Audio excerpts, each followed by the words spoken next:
Hi, my name is Brett. I'm joined by Phil, and we're here to talk in detail about some of our last major updates. Of course, we had a video from, I guess at this point, about a month ago, which was about 5 minutes, really condensed, but we thought there's a lot more information to talk about in some of these release notes and patch notes and stuff. And so we thought YouTube has this cool podcast feature. Let's take advantage of that. And that's where the idea came up with. So this is the Elgato Flashback podcast. I hope that doesn't get confusing in the future. We might need to add that to the next episodes. You know, on HBO, if you watch something before every show now, they always start with, there's the accompanying podcast that you can watch or listen to on basically any other platform before it even gets into the show. Maybe we need to add that in the video. Yeah, I'm sure we can figure something out like that. But yeah, we wanted to, as the idea grew for this podcast idea, was essentially what can we fill it with? Because of course we covered that information already in the main video. And of course, if you want a really condensed look at some of the last major updates over the last few months, please do check that. It'll be in a card or in the description. But what's special about this episode, and hopefully for episodes in the future, is we're going to be interviewing people that made those updates. Maybe made isn't the right word, but worked on those updates. And so we'll be talking about Wavelength 1.7, Camera Hub 1.6, and Stream Deck 6.1, including a lot of the plugin updates, which are really exciting. Yeah, let's dive into it. I suppose we already introduced ourselves. Again, my name is Brett. I guess the way I explain it to other people who sort of want to categorize me is I say I'm a teacher. Really, I'm kind of an educator. I create a lot of the video tutorials. You might recognize my voice if you've seen the videos on. Actually, to be very specific, generally speaking, I'm the one who answers your questions on the comments on YouTube. And so if you have a question, please leave it down below. I read pretty much every question that's on there and try my best to respond to them. But Phil, what would you say your day-to-day is like? Oh man, it's changed so much over the years, and I don't have a 30-second elevator pitch, but yeah, I'm Phil. Been on a lot of the live streams, a lot of the videos. You've probably also heard my voice here and there throughout videos on the workshop channel. I run the tech marketing team at Elgato, which actually includes Brett here. It's not as fun as it sounds. I love doing things, talking with people, building cool stuff, and I mean that's why we're here today, to talk about all the cool stuff that we have been building, that we have been working on, and yeah. So let's just jump into it. Yeah, I just want to quickly say that we might edit in, but I struggle to make the intro not feel like a workshop video. It's so difficult. It's in my DNA now. So I'm going to try and be as casual as possible while staying professional.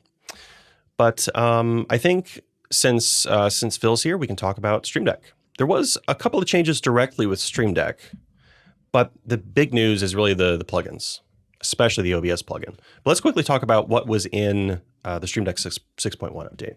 So the Stream Deck 6.1 update, gosh, now I'm even almost forgetting. I should probably pull it up. But the big change in that, the big change in that, I think, was the fact that we added a checkbox to, at least on the, there's Stream Deck plugins, and then there's Stream Deck. We call it Core internally. Basically, the Core is like the app or the platform that all the plugins run in. And so on the Core change, we had the overlay for multi-action. So there's the green check mark that you can now change, or actually you can just turn it off, because some of you out there, you don't like it. I think there was even a change.org petition at some point because some of you felt so passionate about it, which frankly, we love the passion. So, it keeps us on our toes. But yeah, so we added that in. So it's just a simple checkbox. You can now disable that. So if you don't want to know what the status of your multi-action is, then you can do that. If you do want it, you can, keep it on. What was the, in the actual flashback video, I think I came up with it, where it was like, there are two types of people. Those who are normal and those who don't like it. And really, I'm not trying to knock anyone, right? I mean, if you want that setting off, then by all means, now you have the option. If you want it on, that's what it is by default. But just for me personally, it's like, if I have a multi-action, I do kind of want to know, if it's especially one that takes a little bit longer to execute, kind of what the status is. Is it, halfway done? Is it a third done? That sort of thing. So, but hey, now you have the option. Also, I think in total fairness, multi-actions can be there's a wide range of what you can do with them. So it might be just you want a multi-action that turns something on and then turns something off. It's 2 actions. That's going to be done really quickly. But if you're automating an entire light show in your OBS, changing so many different things, turning on lights and audio effects and all sorts of things like that, that might take a while. And you might want to see what the key is. And so it's totally understandable to want to disable that. Yeah.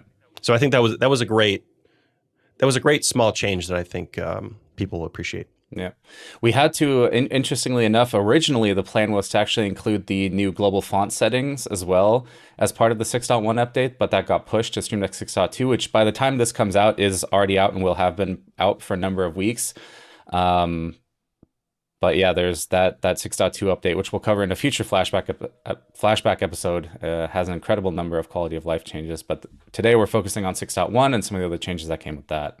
Now, I mean, do you want to quickly go through some of the upcoming 6.2 changes at all?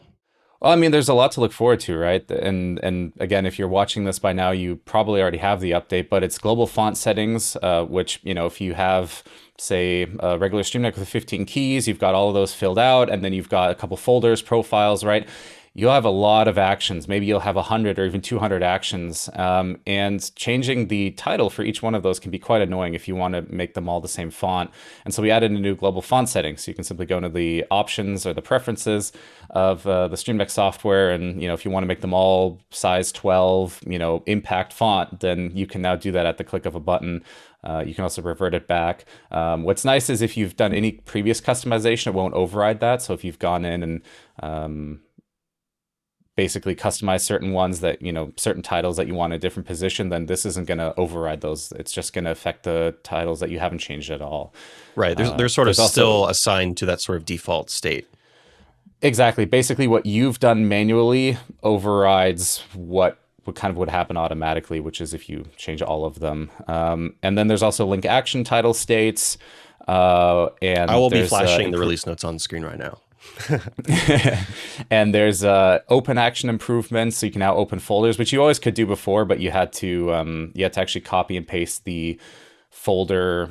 Why can't the folder path? Basically, you have to copy and paste it. It didn't like you select it. And now you can actually just select the folder, which is really nice. Oh yeah.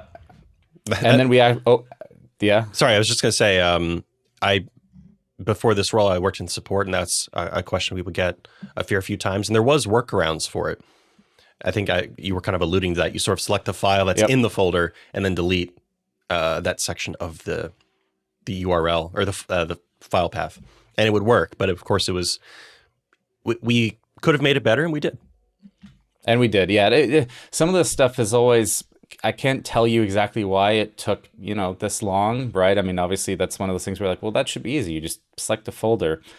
There's always so much going on here in terms of prioritization, in terms of features, what we want to do, the time we have available, the resources. So some of this stuff just keeps getting pushed and pushed, even though it might seem simple.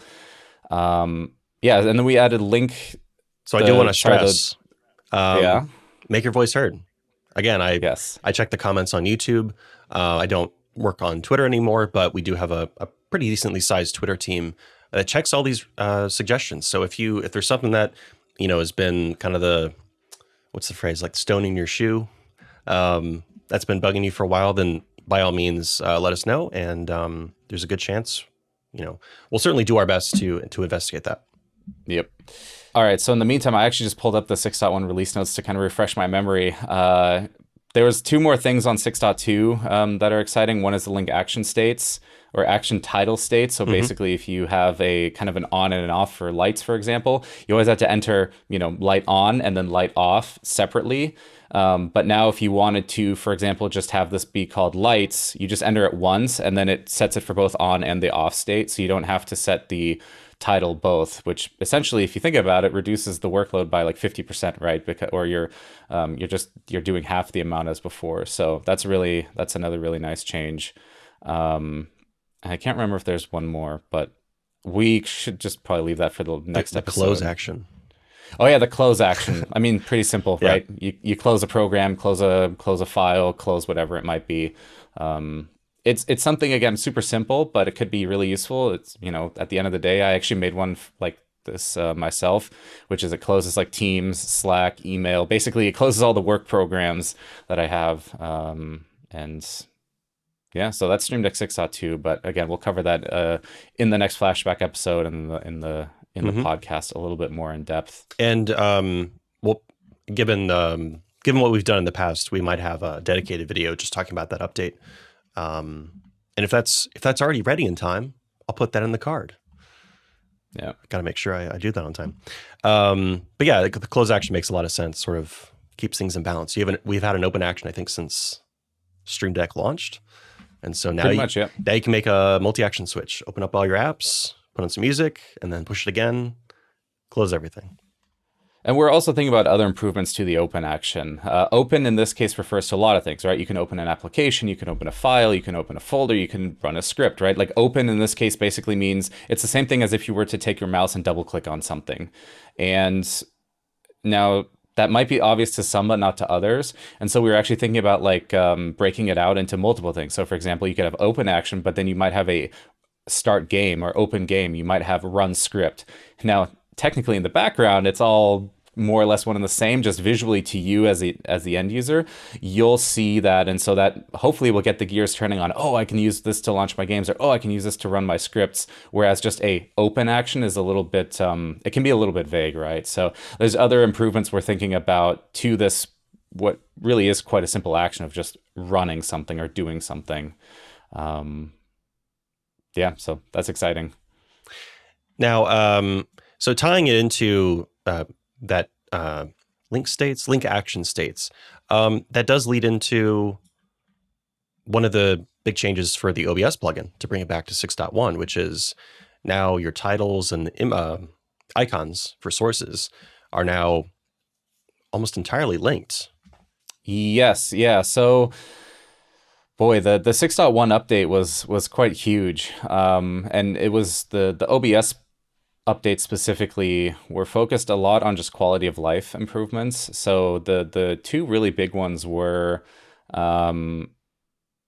automatic titling of your actions based on whatever source you have selected, and then also automatic icons. And this really came out of, well, again, we all personally, like at Elgato, myself and others, we use Stream Deck every day, and we're running live streams, we're setting up OBS, we're doing these things, and it just became super apparent that, man, if I want to set up, if I've got like, say, I don't know, 5 scenes, 6 scenes, a couple sources within all of those scenes, drag and drop a key, put it on there, give it a title, then give it the off title as well, and then maybe add a custom icon on there. All of that just takes a really long time. And so we're thinking, well, how can we automate this to where if you don't really want to do any of that, you just want to drag the key on and just set it and forget it, you'll at least have something that gets you 90% of the way there. You can of course still add your custom title if you want, you can add a custom icon, but how can we make that easier? And so those are the two kind of ideas we came up with. Is one, anything that has a title. So if it's a source or a scene or a filter, I believe those are the 3 that support auto titling. If you drag and drop the key, it'll just pull in whatever that source name is or whatever that selected thing's name is. And it'll, if it's too long, it'll actually break it down into 2 lines. I think we limit it at 2 lines, though. We don't do like 3 because you don't want the whole key just to be text. Right. And so that's just it's a really quick improvement. In fact, it's so nice that, at least for myself, I basically don't ever touch the key titles anymore, just because I'm like, okay, my source is already named, for example, Facecam Pro. If I drag the Facecam Pro like a visibility, just toggling that on and off onto a key, I don't need to rename it. It's just Facecam Pro. Great. And then for source visibility, this is another interesting idea. And again, leave in the comments down below and let us know what you think about it. I haven't heard much feedback really. Is the source visibility action now has basically source specific icons. So if you'll notice in the OBS, in the OBS menu, if you add a source, there's tiny little icons right on the left hand side, and those little icons, well, they're in the source list in OBS, and they give you like a quick like visual indicator that, okay, this is a camera, or this might be a media source, or this is a audio input or output. But on Stream Deck, we just use these really generic icons. And so what we did is we talked with our designers and we came up with icons that very closely match. They're not direct copies, I think, but they very closely match that same design into OBS. And so now if, for example, you add a video capture device and then you select that in Stream Deck as your source visibility, basically the thing you want to control, then it actually pulls in that icon automatically, which is really, really cool because let's say you set up a full Stream Deck of 15 keys with 15 different sources. They're going to be immediately recognizable because each source is going to have a different icon on it. And so you don't have to go in and customize it yourself. Again, the thought process there was we want to get you like 90% of the way there. If you still want to do your own custom icons, go ahead. That's what Stream Deck is all about, right? Customizing it and making it yours. But we also understand that designing custom icons can be either daunting, maybe you don't have access to Photoshop or something like that. You just don't want to. If you're like me, you're just lazy. I just want things to look nice and basically not do any work. And of course, there's also the icon library that you can quickly pull things from. Yep. But ultimately, Stream Deck is meant to make your job easier. So finding these spots to make Stream Deck take up less of your time to set up, I think is really, really important. And this is something I think we had just had a call about. We were brainstorming what's next for the OBS Studio plugin, because we had the giant 2.0 update, which it's almost completely built from the ground up, right, for 2.0. 2.1 brought dial support for controlling the OBS mixer. And now with 2.2, it is 2.2, right? Actually, the dial control is also part of 2.2. Oh. So it was those quality of life improvements and then controlling the, basically it was quality of life and then a lot of audio stuff. So we had the audio control with dials, which obviously if you've had a Stream Deck Plus, I think this is something that you have all been waiting for. So really glad we got that out. And there's going to be more stuff coming to dials. In fact, I could probably just tell you what the next one is. It's actually going to be in studio mode T-bar control. So if you're familiar with the little T-bar, you can slide that back and forth, and then basically that transitions from your preview scene to what's actually being output on your stream or on your recording. In the Pro AV world, you would normally have an actual bar, almost like a throttle that you kind of push forward to make that change. Obviously, with the Stream Deck Plus, you don't have that, but you have dials, so you can then rotate the dial and then basically set the scene live. It's more of a pro feature.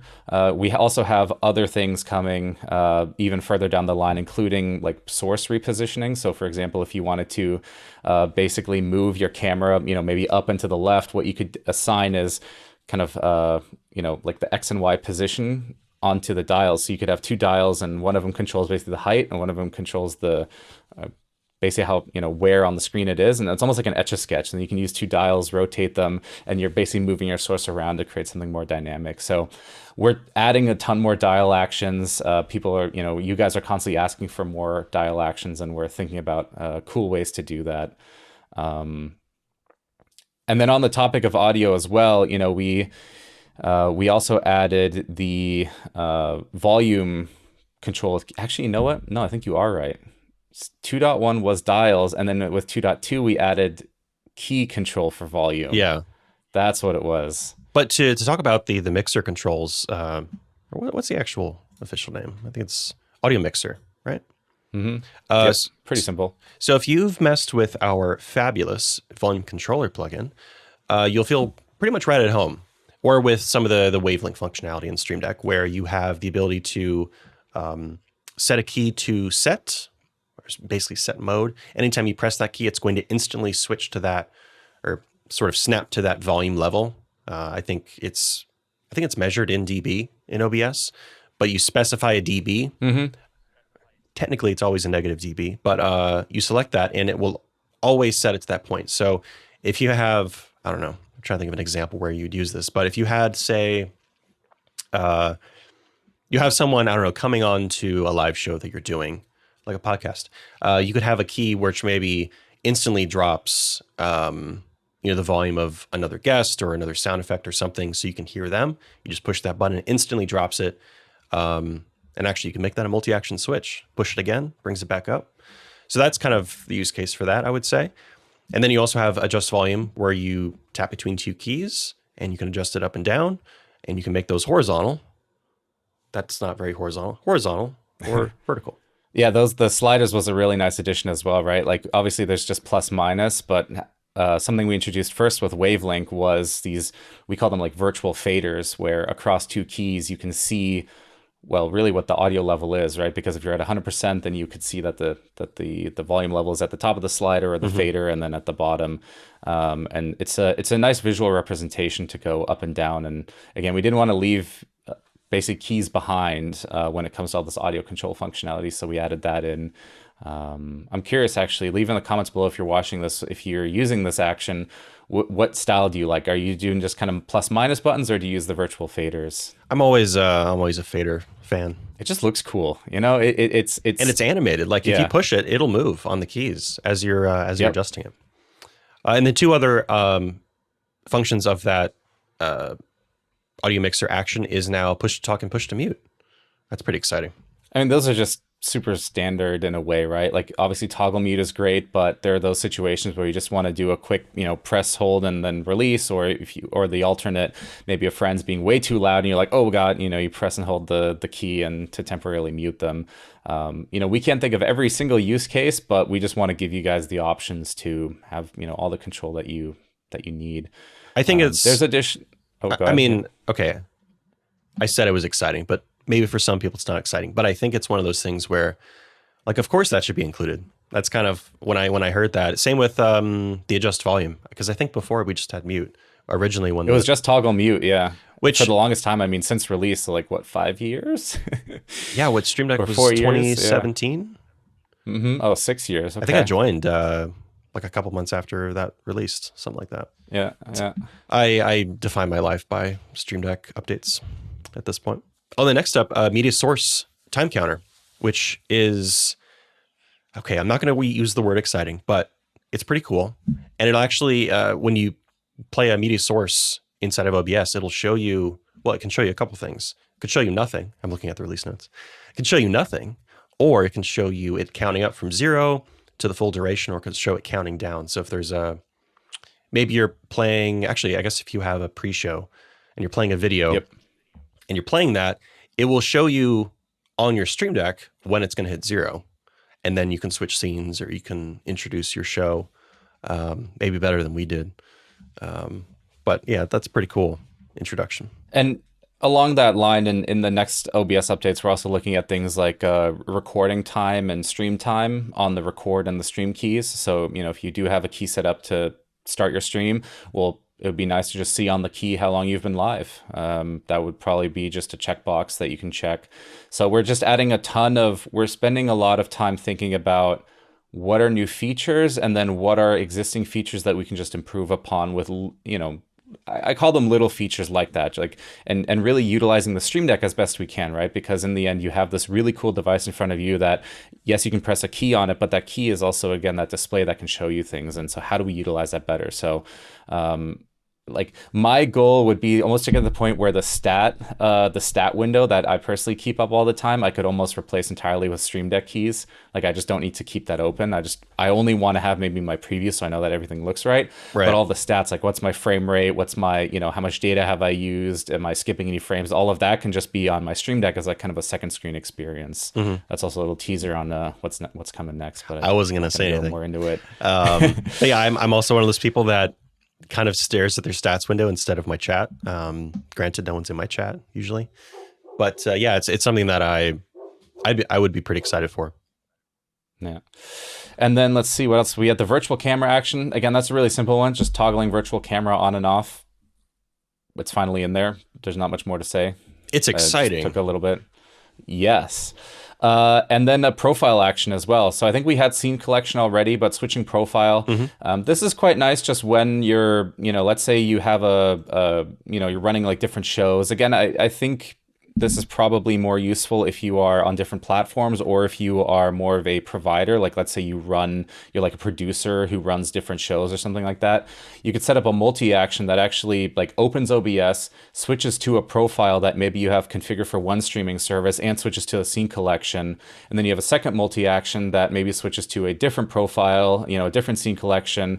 And that way and then maybe even like opens the profile as the last step. It opens the profile that you have configured for that. So it's just another really nice thing that you can use to kind of speed up your workflow. Or if you're someone like me who uses OBS in a lot of different ways, this is also pretty handy. So I use OBS for doing a lot of the screen recordings that we have for the videos. I'm using OBS to capture myself in our chat here. And also I have profiles for streaming for a couple different platforms. And also I have profiles that I just use for kind of just general testing of products and things. And so having a key, like, yes, if you already have OBS open, you just go to profile and click it, but I can name them on my keys and I can just press them directly because those profiles function very differently.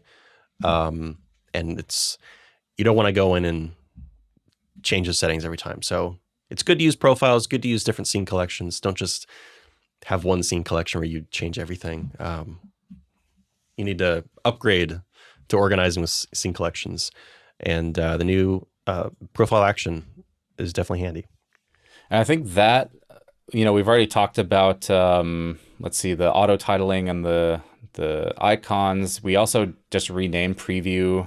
Basically, we had this transition and we had the transition action and a preview to program action, and those were kind of misnamed. So we just aligned them more with what OBS calls them, because we're not here to reinvent the wheel in a way where we just want to make sure like what you have in OBS is actually what you have on Stream Deck. So that way it all makes sense. So this is a really nice update. And I actually just today met with our engineering leads on what the next update to OBS is going to be, and we've already got even more future stuff on the roadmap. So all in all, we're just continuing to make it better. I did want to point out one thing actually, that OBS 29.1 changed the way that OBS portable mode works. So yeah, just a small little call out there, right? It's if you are on OBS 29.0 and you run OBS in portable mode, OBS still looks in kind of like your general plugin location for plugins to load. But it kind of doesn't really fit the portable, is it ethos? Whatever you want to call it, where like if you have OBS in portable mode, really everything should be in that portable folder and everything should load from there.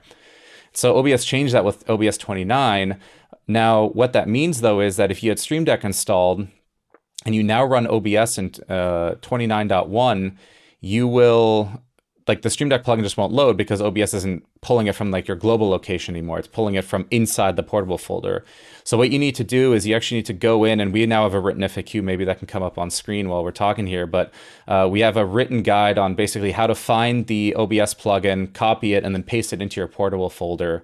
And then everything will be hunky-dory. The only thing you have to then consider is that when there are updates to the Stream Deck plugin, that won't automatically be put into your portable folder. So you will have to go back, like if there's new features that we add, you have to go back, update Stream Deck, then go into that folder, pull the plugin. And so this is something we might improve in the future, but portable mode is definitely a very advanced use case. And so it's one of those things, again, like prioritization, do we prioritize looking for things like portable mode, or do we build in like cool new features that apply to like everyone? So just wanted to throw that out there, that there was that change made. So I'm looking through the 6.1 release notes from our support site, and I think that's about it for OBS.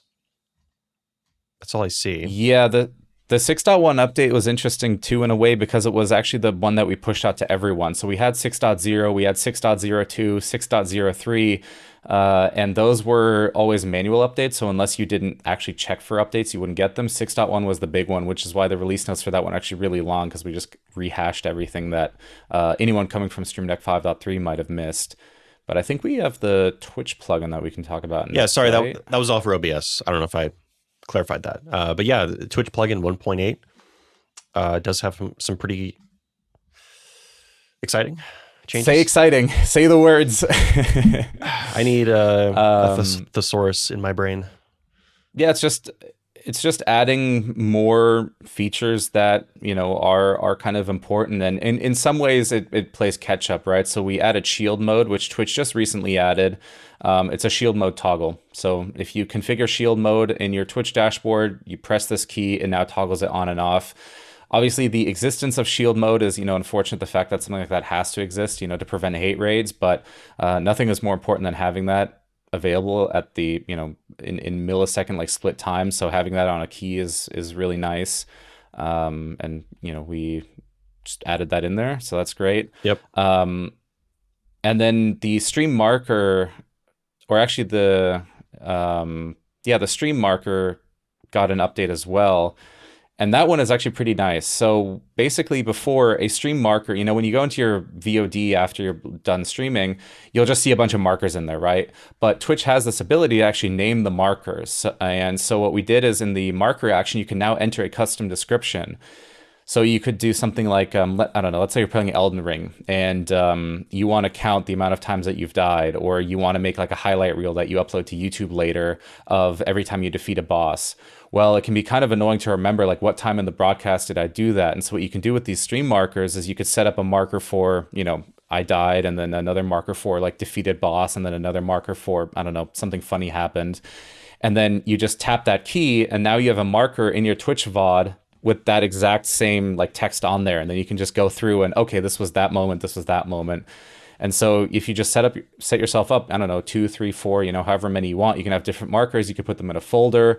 It just makes creating a VOD really, really easier, like a highlight reel if you want to do that. Yeah, I was going to say this will be really helpful if you're a bit of a larger streamer, maybe you have someone that edits for you, right?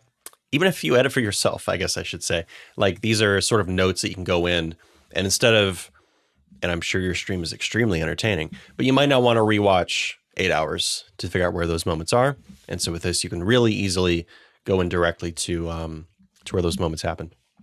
Save you lots of time. Even events like new subscriber, new follower, donation, if you want to, you know, maybe a big donation came in, you know, big bit drop, or again, something funny happened first time. I mean, there's so many different use cases for why you might want to mark this if you then want to go back later and take a look. So, yeah, and there's even more improvements coming to the Twitch plugin as well. You know, we're looking at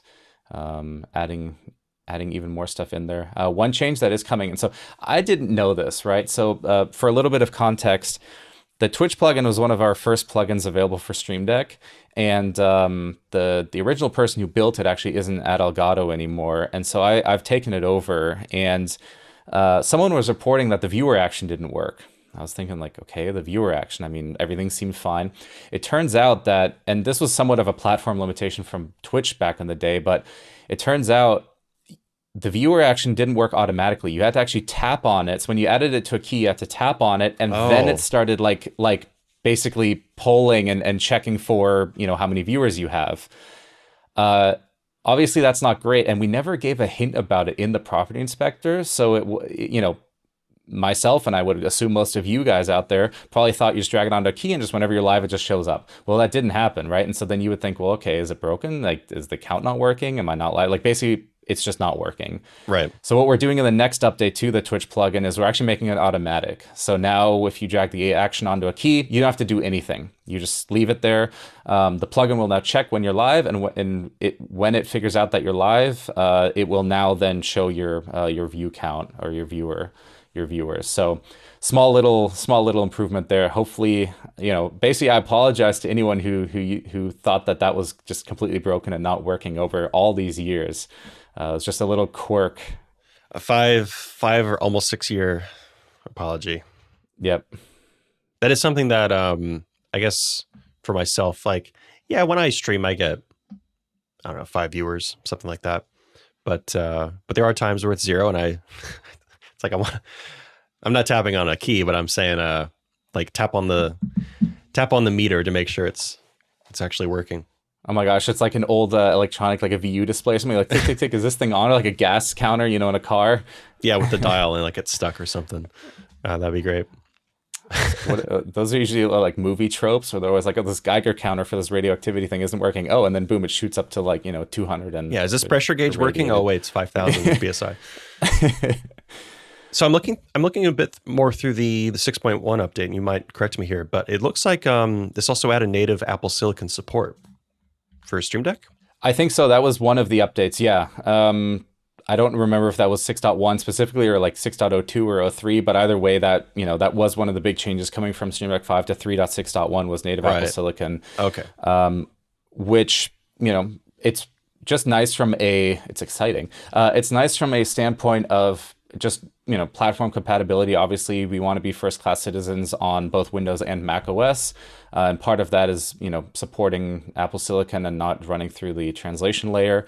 What this means for you in practice, though, is really not much. I mean, is it reduced CPU usage? I think slightly. I mean, it's actually incredible how well Apple's Rosetta, like basically converting works. It's amazing technology.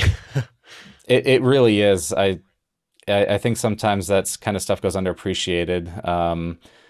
But yeah, so you probably won't really notice much. It's also in terms of like the speed of the UI or anything, you probably won't notice that as well. Maybe a little bit better on battery life just because it doesn't have to do as much in the background. But all in all, again, we just want to make sure that we're keeping up to date with that stuff. And so Apple Silicon native support is the way forward there. Nice. I believe that covers a lot, but certainly is the highlights of Stream Deck 6.1. Yep. 6.2 is going to be another fantastic, well, it is out already, and it's a really nice update. And then we have more plugin updates coming. We're working on new additions to Twitch. We're actually working with YouTube on a new YouTube plugin. Hopefully that comes out soon. It is happening. For those of you asking about it, like, there's not much I can say about that, but yes, we've been working on it. It's companies like YouTube, or Google, I should say, right? They're very big, lots of moving parts. It always Alphabet, right? There's like the 3 layers there. It always takes, it takes a little bit of time to get everything prepared. But I've seen it with my own eyes. I've used it. We've got some really nice new additions in there, and that's really only the start, right? So we're really refocusing on and making sure that YouTube is. We've got Twitch as a major platform. We've got Facebook, which is great. And YouTube was always a little bit lacking. So again, we're in contact with them. We're working with them on this, and it'll be a fantastic update. We've got new OBS stuff planned. Basically, for all of our plugins, we always have stuff in motion, but that also means we still want to get input from you guys. So if you're watching this and you, in either of the course of us talking, or there's just something that you've wanted to see, definitely leave a comment down below on, be it Twitch, YouTube, OBS, some of the other stuff, some of the other plugins, or just, Stream Deck Core, the core application. What are some updates and improvements that you'd like to see? Of course, we can't guarantee that we're going to get to them, or maybe it'll take 6 years. But we always want to know what you guys are thinking. No comment on that. All right, what's next? So we covered all Stream Deck 6. Oh, Microsoft Teams. Oh yes, Teams. Not a plugin built by us. That's actually built by Microsoft, but still important. Microsoft released a Teams plugin, which is really great if you're working from home, or you're using a Stream Deck in your productivity workflow. There was a little hiccup at the beginning. They had to take it down for a month. I guess they released it, and I don't know all the details, but I think there's some sort of they just found some sort of security related issue around authentication. It's hugely important that something like Teams is secure. Obviously, it's a communications platform for companies around the world. And I believe Stream Deck is one of the first devices that actually externally can communicate and control Teams. And so, yeah, there was something that they found shortly after release. They took it down. It's back up again now. And yeah, it's a really nice plugin for when you're using Teams. We hope to see additional plugins for other services and providers like that coming. But Teams is a great start there. Yeah, I got to say, Phil was in, so we did a video showing the Microsoft Teams plugin and how it works with Stream Deck. And Phil had written that and was in the video. I edited it together, and yeah, I mean, it kind of took some wind out of the sails to essentially have to hide the video until that was fixed.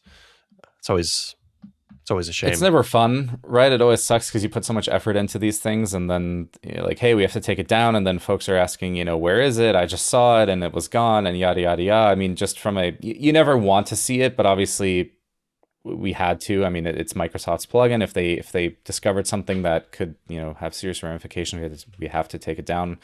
And then they reworked it and added it and put it back up. So yeah, there was a change though, which is the recording feature, right?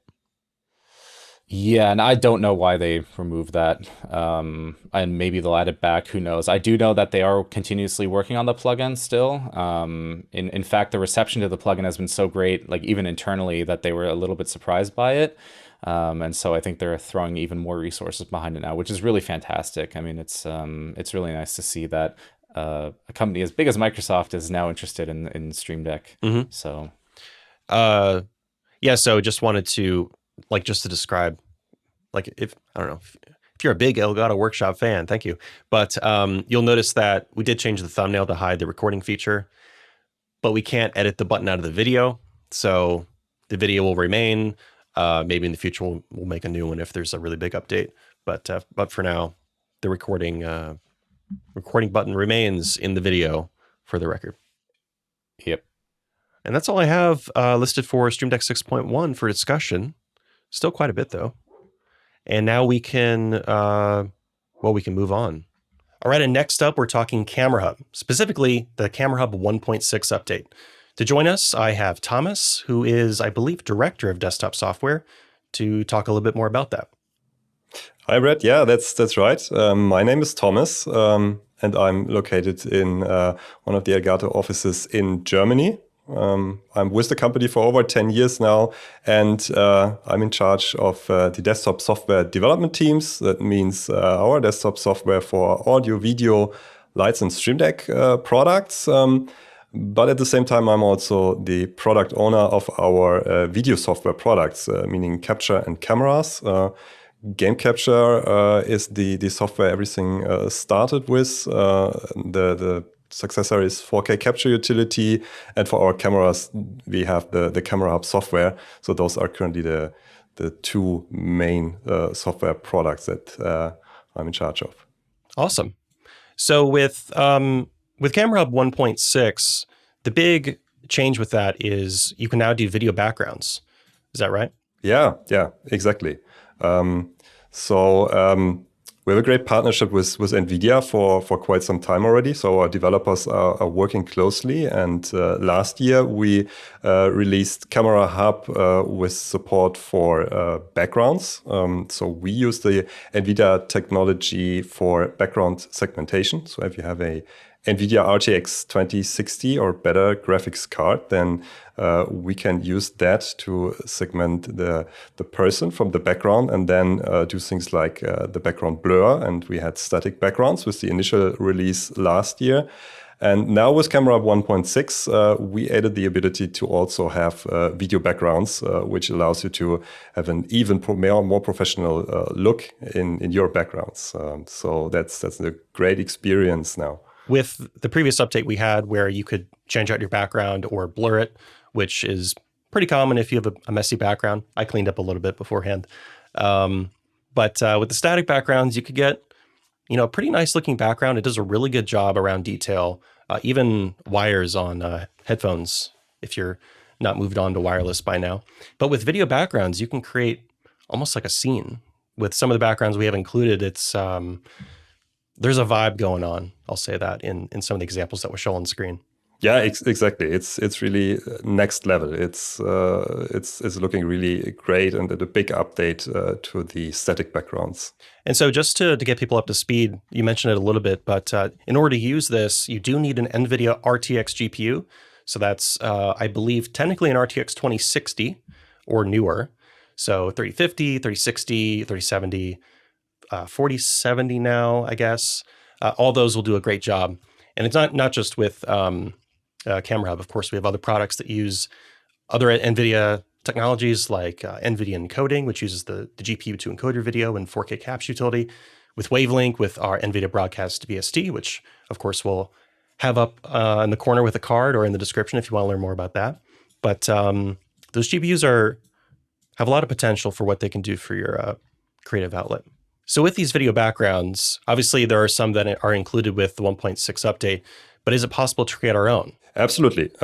So there might be a few smaller limitations, but actually the most common formats are supported. So your video file should be in an MP4 container, and we support the regular codecs like H.264, HEVC. We are continuously already working on even better compatibility.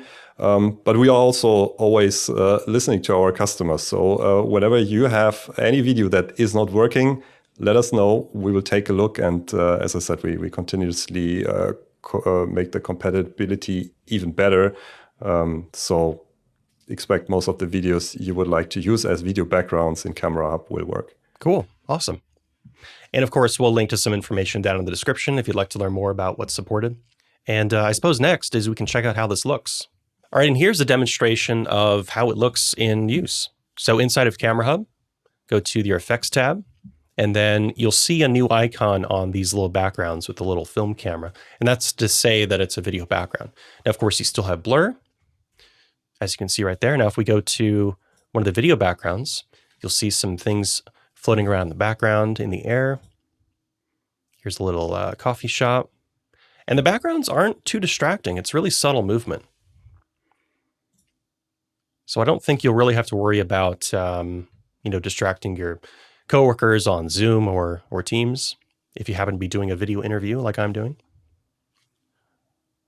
A little windy rain scene outside.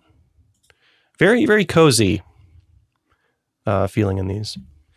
And lastly, I wanted to ask Thomas some questions that you all had, and also some questions that we've kind of gathered over the last few months with Camera Hub.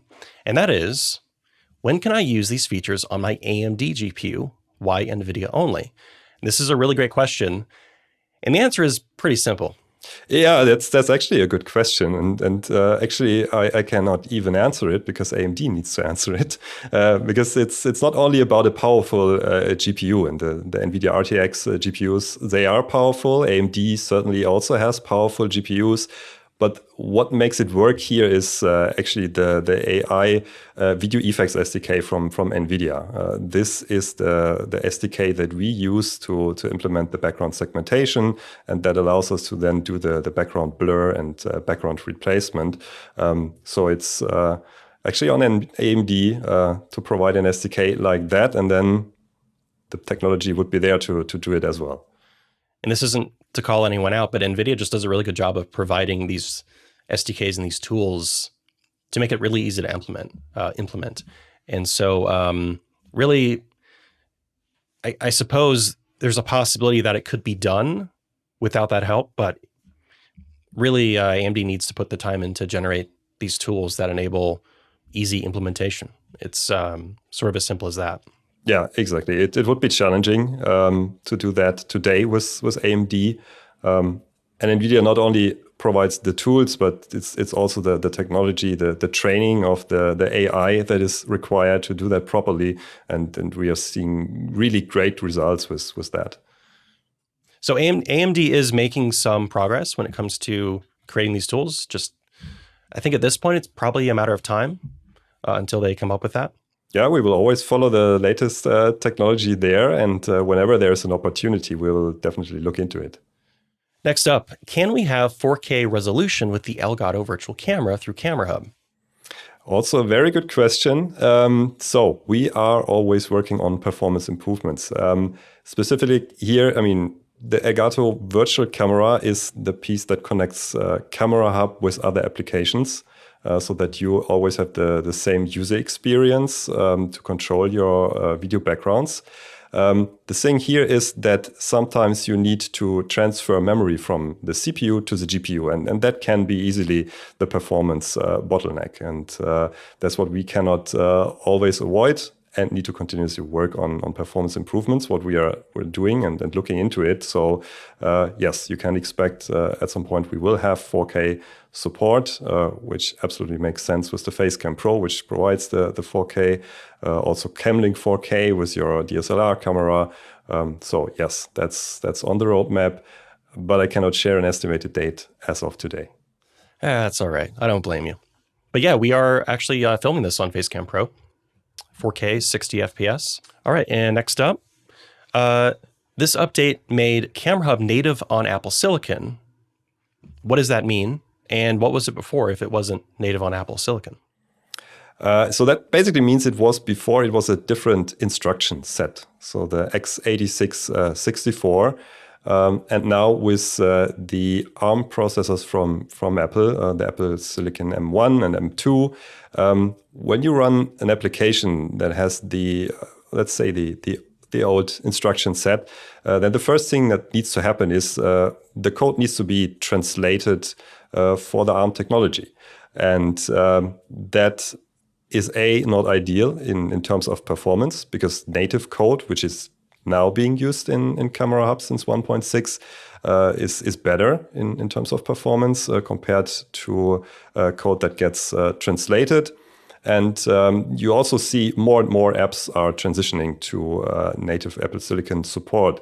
When you run an app for the first time, you need Rosetta 2 to translate the code. And if you are the first app that needs to do that, then Rosetta 2 needs to get downloaded. So it's not only a performance improvement, it's also an improvement in terms of user experience, because we really care about user experience. We want to have our app ready to go immediately. So those two are the major improvements here. You know, it's not to knock Rosetta 2. It's an incredible translation layer, the fact that it's so performant on what is essentially a mobile CPU. But going native has a lot of benefits still. Yeah, definitely. So for us, it's actually just the next step in preparing for what's next. And this is actually also video effects on the Mac. So we really want to also offer our Mac users the experience of having background blur, background replacement. And with the support for Apple native silicon, this will be possible at some point. Because I mentioned it before, the performance with virtual camera, transfer from CPU to GPU. The ARM processors have one major benefit, and that is unified memory. So they have memory shared between the CPU and GPU. So that is something that is ideal for the video processing that we want to do here. Awesome. And that definitely ties into our previous conversation about AMD. Does Apple provide those tools that makes it easy to implement? Yeah, they provide the tools, they provide the technology, and in the hardware we have the neural engine, which also provides everything needed to have AI-based background segmentation. Well, I can't wait for that to happen. I do have an M1 MacBook, and I love it. And even stuff that isn't native still runs really great. But when it is native, it's way more efficient as well, besides being more performant. And lastly, this is a question that we don't actually get too much, but we've been listening, and that is, when will we be able to record in Camera Hub? Well, I mean, we are doing video software with the capture products for quite some time, so it's probably not a surprise when I say, yeah, we have the technology and we have some of that built already for our capture devices. As a product owner, on the other hand, as you mentioned before, I'm not really seeing a great demand for that because I also know other applications can do the recording, and to prioritize such a feature in Camera Hub, actually, I want to see a user experience that is really beneficial over existing solutions. So it's currently really depending on demand and the specific use cases where we can make a difference and really give our customers a specific user experience, which make it valuable to have that in our software. All right, well, we covered a fair bit with the questions here. Thank you all for, again, leaving your feedback in the comments on Twitter and YouTube. Thank you, Thomas, for joining me today to discuss these things. And I'm certainly excited for the future of Camera Hub. And we always have something new on the horizon. All right, and now we have Wavelink 1.7. We really wanted to talk to the, I guess it's product owner of Wavelink. Unfortunately, they weren't able to join us. But they did provide us some information. So we provided sort of our talking points to them, and they wrote out some answers for us. I think I'll act as sort of a proxy, if you will. Yeah, let's just start with number one here. Why send sound effects through MicrophoneFX? Why not send them directly from the SFX channel? Because on the surface, yeah, you have Wavelength, you have all these channels. Why not just send it directly from the channel? But that's not really how most programs work, really. I mean, you have one audio input, right, and one audio output in Discord. And so what you have to do is somehow combine everything into one, right? You want your voice in there, and you want your voice and sound effects and basically whatever else, you want in there. And early on in Wavelengths, like when we released it, we got the feedback, hey, I want to add VSTs, or when we added VSTs, I should say, we got feedback, I want to add VSTs to the mic. So we added the MicrophoneFX channel. And the next feedback was, well, I have all these sound effects. I want to play them, either through Discord or even through a game, right? If I'm playing like Call of Duty Warzone and, I want to do some trolling or something like that, that makes it really nice. And so we weren't ready yet at this point to add a full third output, like we have right now, Wavelength Stream, like the stream mix, and we weren't able to, or we weren't in a place yet to do that, but we wanted to add the capability to still let you play sound effects through to your friends, to games, whatever you want. So we added that checkbox to just send anything that goes through the sound effects channel into the MicrophoneFX mix. Actually, let's back up a little bit. Why is this required in the first place? Because these programs only have one input. They're only expecting one microphone, right? Yep. And so if you want to play audio that is separate from your microphone, those have to be joined at some point and then sent to the program. So that's really what this this route to MicrophoneFX feature is really about. Is it has to be combined first before it's sent off to Discord, to Teams, to, I don't know, Warzone, whatever you might be doing, because that's critical for this to work. And similarly, I mean, it's kind of on a small scale compared to StreamMix. StreamMix is everything. Well, technically, possibly everything. You could, mute things for StreamMix. But that's a case where, for software like OBS, right, you can put I don't know if there is a limit, but you can put a lot of different audio sources in OBS. But not everyone uses OBS to stream. And if you want to include all these different sources of audio together, StreamMix is how you combine that and then provide it to whatever application you're doing. It's the same concept, a little bit more minimal, right? You just have your microphone, possibly some audio effects, and your soundboard or whatever. Actually, anything you send through sound effects channel doesn't have to be soundboard, really. It can be music or anything else you want to annoy your friends with. Phil. Yeah, and that's sort of a workaround that you can do right now is if you do want to send music or other sounds to the MicrophoneFX mix and then out to, your friends or game or maybe your Slack or Teams chat, you can just play that stuff through the sound effects channel and it'll bundle that all together. So, we're looking at further improvements there in the future, but we're not quite ready with those yet. So this is kind of what we have today is just check that box. It'll send anything that's playing through the sound effects channel. It'll also send that out to your MicrophoneFX mix. And just to, we did a video on this. So I'll include it in the description and in the card. I guess, thing is, I think my camera's mirrored in this software, but one of the corners, half the corners, I guess, to narrow it down. But a key thing, if you're using this with Discord, make sure you turn off your noise cancellation or noise suppression, because people have responded to us saying, it works in Wavelength, but then no one can hear it, but they say my voice sounds different. And it's because Discord is filtering that out, because sound effects will sound like noise to Discord. But because it's doing the filtering, it's affecting your voice a little bit. So make sure you turn those off, as well as echo cancellation. You should be set.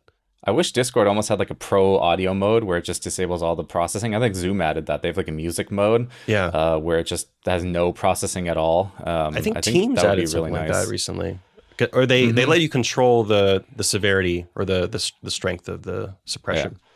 I mean, it's doable in Discord. You just have to turn off multiple things, right? You have to turn off the echo cancellation, noise suppression. If you have crisp on, you have to turn that off. All of that stuff you do want to turn off because it will recognize the sound effects as just, well, noise, or at least it thinks it's noise. It doesn't know that you're purposely trying to play sound. And you can do all of that, or all of the sound effects, like if you need a noise gate or noise suppression or whatever, you can do all of those through VSTs then in Wavelink, right? So you're essentially shifting all of the processing into Wavelink instead of Discord, and you're just sending a one clean audio feed to Discord. Exactly. So you're handling all that inside of Wavelink, and you can, frankly, you can be a lot more precise than sort of a one-size-fits-all solution that Discord is trying to do, and probably end up with better results, I would say. What would be great is for Nitro subscribers. Ooh. Like that Pro Audio mode where you can do like PCM uncompressed. Oof. For podcasters. They gave us AV1. Give us like AV1 but for audio or something. I don't know. Well, I mean, like uncompressed CD audio is like 1.4 megabits. It's not that much, but of course, if it has to run through Discord servers, because they don't do point-to-point, right? I mean, it does go through their servers. Yeah.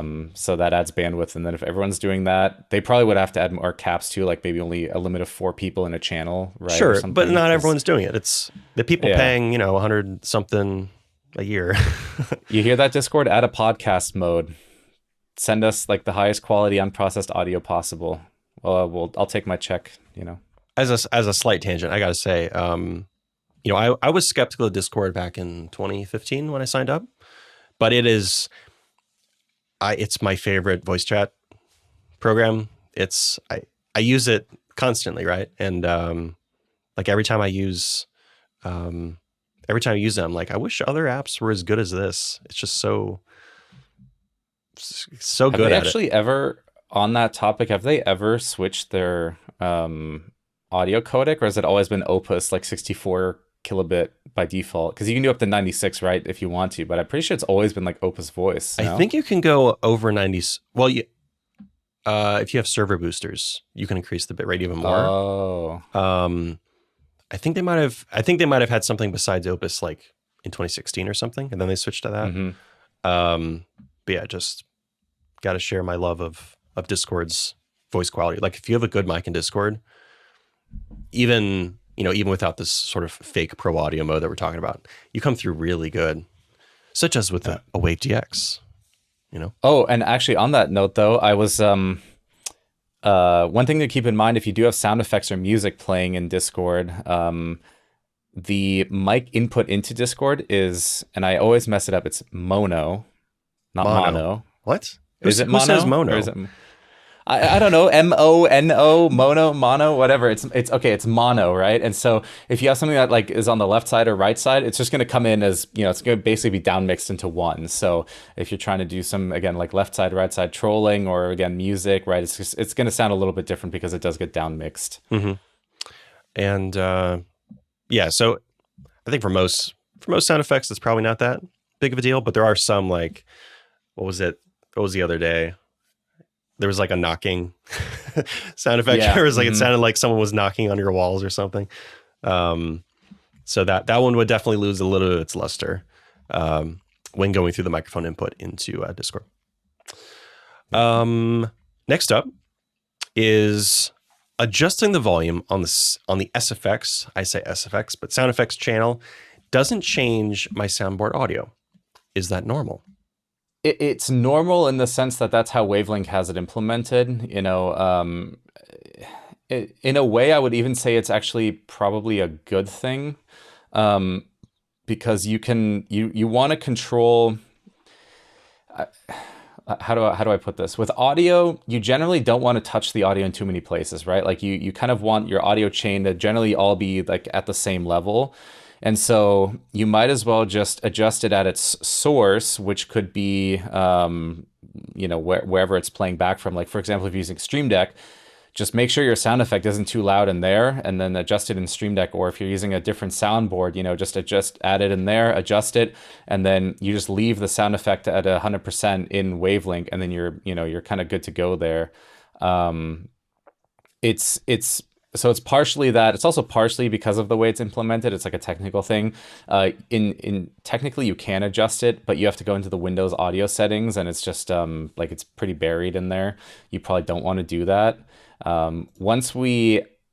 I think when we get to adding a real like third mix, we'll look more into this, and then that kind of has to become a thing. But yeah, for right now, basically all the audio that goes into the sound effects channel and that gets routed to MicrophoneFX is always going to be at 100%. So just make sure that your source, like where it's playing from, that you adjust the volume level there. And I've never come across a soundboard app that doesn't let you do that. Certainly the Stream Deck one lets you control that, I believe, per action as well. So if there's actions that are louder or quieter, you can adjust that.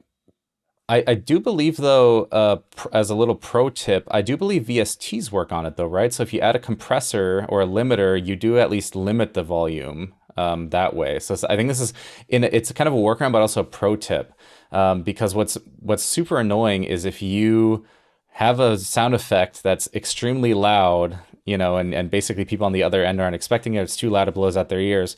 What you can do is you could add a compressor or a limiter to your sound effects channel, and then, you know, you can use that to essentially as a catch-all, right? If you compress all of the audio to a certain amount, well, then no matter how loud the sound effect is, because some of them are quite awful, let's be honest, right? No matter how loud those bass boosted ones, those bass boosted ones can be awful, right? But no matter how loud it is, that having that compressor on there is always going to make sure that it's at a certain level and it doesn't, you know, peak or go above that, or you know, using a limiter. Mm-hmm. So your friends will thank you, you will thank you, and thanks me. Yeah, it's just a nice way of ensuring that nothing is ever too loud. And that goes for almost any channel inside of Wavelink. It could be music, voice chat. Say if you're streaming or you're recording something and you have people in your voice chat, throw a compressor limiter on there, as well as your sound effects, and smooth that out. Next up is it possible yet to use two wave mics with Wavelink? I want to have a guest added to my mix. So let's say, unlike this, where we're having a conversation about 1,700 miles apart, if you're in the same room with two microphones. Well, on Mac, it's already possible today. I think you can use two wave devices, and that just kind of works. On Windows, it's not. It's a technical implementation difference because of the way that Wavelink works, especially on Windows. Windows is a little bit, because we're making all those virtual audio devices and all of that. It's just a little bit more. Well, frankly, it's just a little bit more complicated, and so we just. Because of the way the driver loads, if you have two wave devices, it can get confused and yada, yada, yada. So at the moment, we don't have support for multiple wave devices. This is something that, we've considered, and, especially with the popularity of podcasting, we're taking a harder look at that. But we don't have anything kind of, and then we can't, it's not coming in the next month or two. Let's put it that way, right? It's right. It's on our list. It's on our big, long, ever-going to-do list of things for Wavelink. It's not, it's not the workaround we probably would like, but you can add other microphones or other input devices into Wavelink. It doesn't have to be a wave mic. Actually, well, it can't be a wave mic, I guess is what we're saying, but it could be a different audio source. And, for example, if you have a Wave DX, Wave DX is an analog device, right? It doesn't know what it's connected to. So you could have Wave DX with a Wave XLR and then a Wave DX with another audio interface, and that could be connected into the same mix, and you'd sound, as long as you have your gain set right. And actually, I believe that other channel could have audio effects on it as well, so you can match the way it sounds, and so you can have two microphones inside of Wavelink using the mixing of Wavelink and using Wave XLR, but just not quite as similar as you would have expected. And the last one that probably is the most exciting question that we'll have received is, this SFX mix update is great. Say that 10 times fast. But will we see a third output mix at some point? For example, for VODs or recordings? At some point, I think is the key word there. Yes, at some point, yes, you will.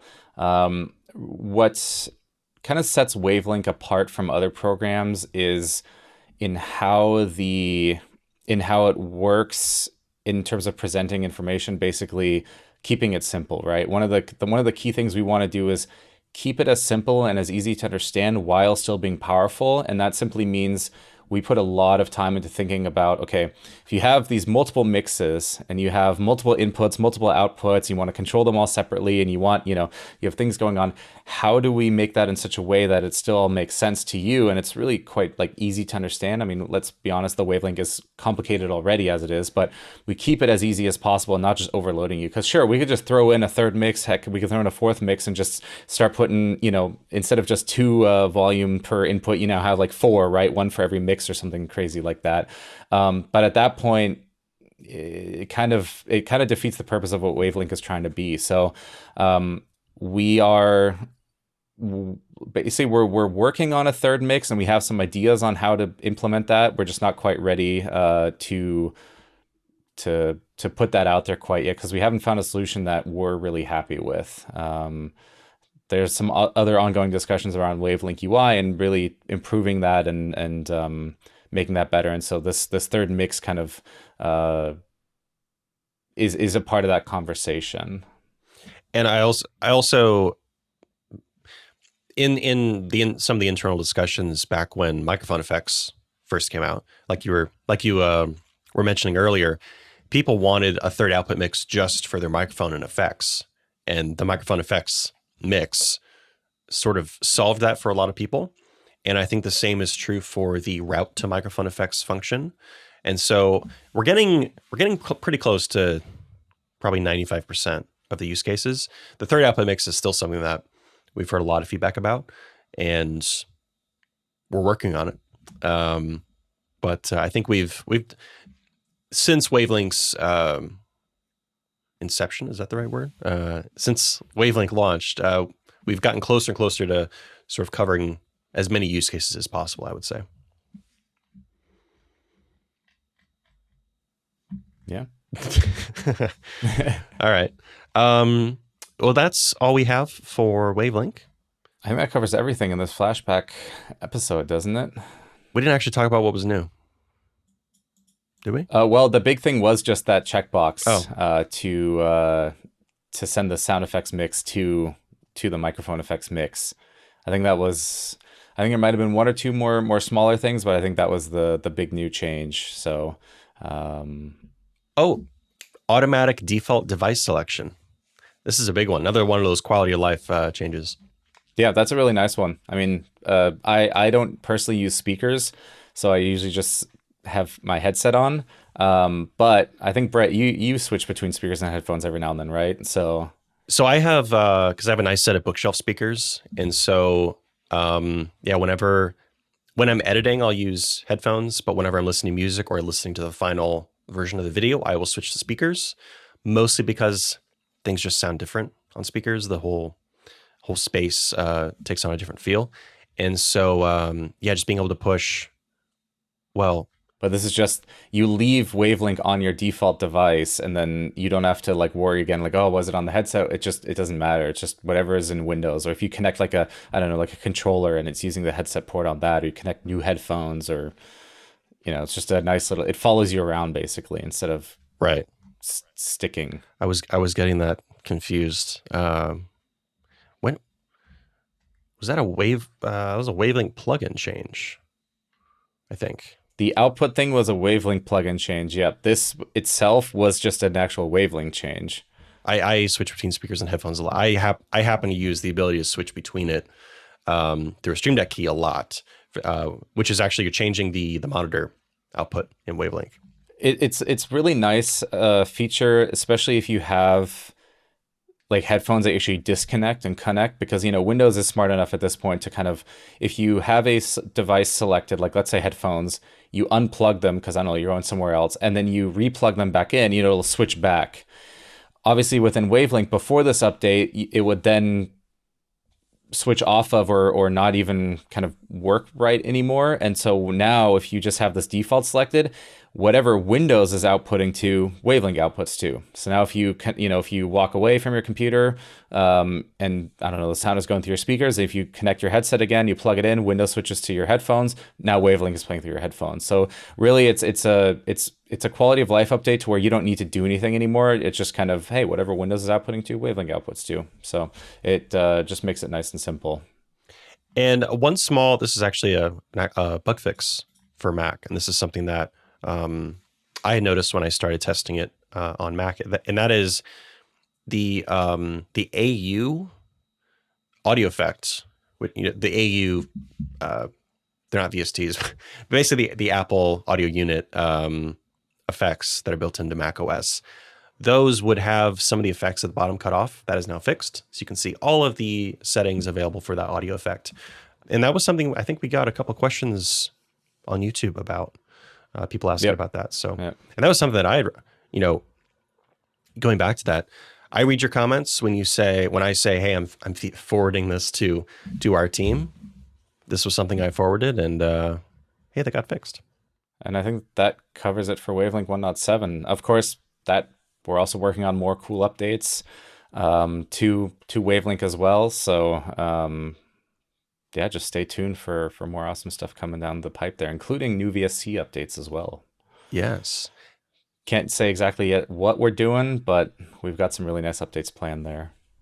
And, I want to say, this is what originally we were going to talk about this at the beginning, but I think it's a good time to talk about the first episode. And that is, we filmed that.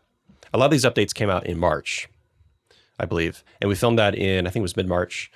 And that released early April. This video will be going live something like end of May, around there. This first episode is a little bit of an experiment, so let us know what you think about the format. The feedback for our first regular Elgato Flashback summary video was excellent. I mean, it kind of it exploded in terms of the channel. Really, really great response to that. So that was really exciting. And I think that's something that we have a big internal list of video ideas that we want to do, and it's all about what can we fit in to our schedule. One thing is for sure, and that is that people love it when you explain the updates, because yes, release notes are fine and dandy, but having a video that kind of goes through visually why this update matters to you sometimes is all you need. Yeah. Basically, why should you care? Right? That's, yeah. Yeah, basically. Some people may care, but don't quite get the connection. And I think that's something that we need to do more of, and we're trying to do, especially for this podcast and for the Elgato Flashback, which, by the way, I think that was, who came up with that name? I want to say, I know we threw some of the title ideas into ChatGPT. Yeah.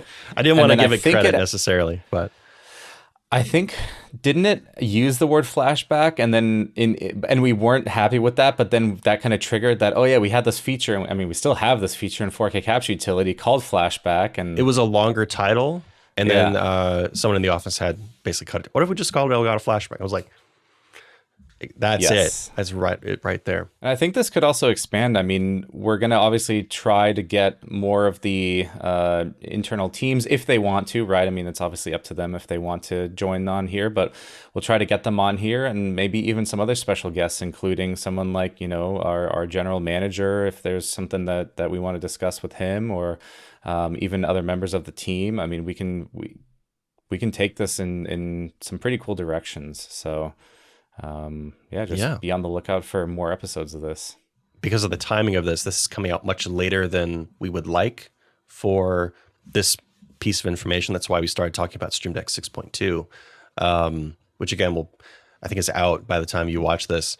So we want to get these a little bit closer together, put out the short summary flashback video, and then have the podcast not too long after. But we'll see how that goes.